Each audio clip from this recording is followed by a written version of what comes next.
soldier strong courage to face this and every day be yours, along with faith to trust in God, humility to lean on family and friends, and peace to calm your heart and soul.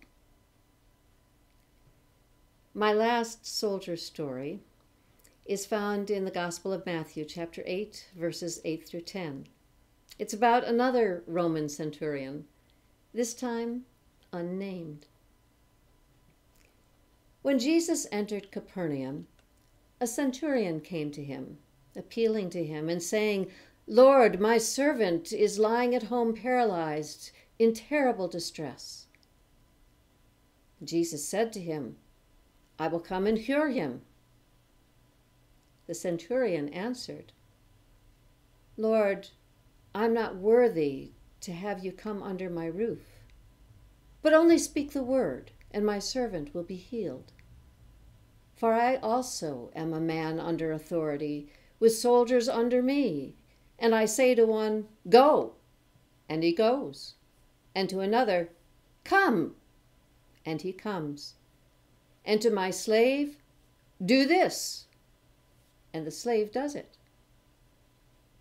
When Jesus heard him, he was amazed and said to those who followed him, "Truly I tell you, in no one in Israel have I found such faith." This is the word of the Lord. And here are some thoughts about soldier-strong faith.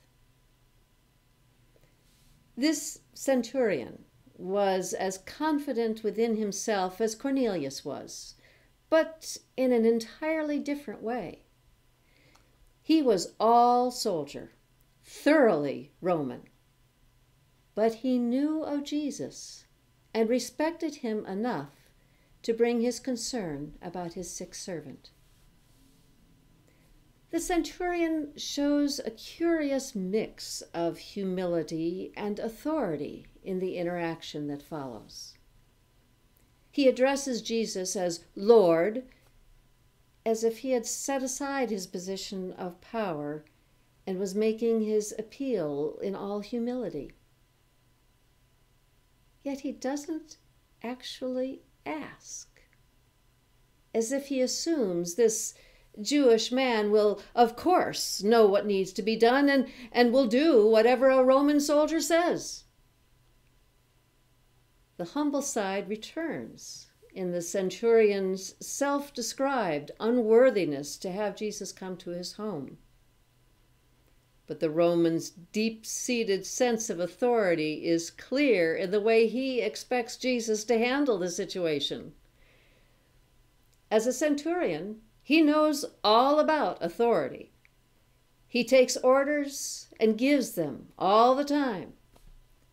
Recognizing authority in Jesus, he assumes it will work the same way, despite its different form. Jesus will give a command for healing, and of course, it will be obeyed. Did the centurion view this as an act of faith? I suspect he thought of it more practically, as the natural course of events. But Jesus recognized the faith implicit in his words. There's a lot we could learn from that centurion. He recognized Jesus' authority, took its reality for granted. He recognized power when he saw it, and simply assumed it would be exercised. The consequence of this very military mindset was a totally natural, yet absolutely exceptional degree of faith.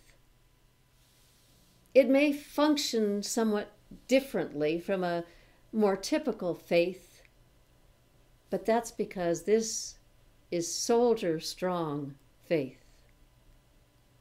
May we all have such faith. So be it.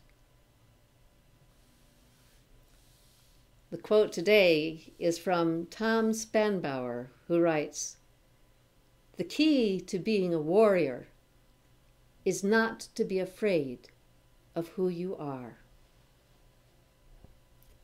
So, as a warrior, put on the whole armor of God.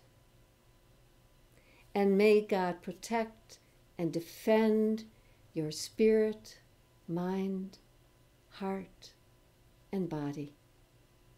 And the Lord bless you and keep you this day and always. Amen.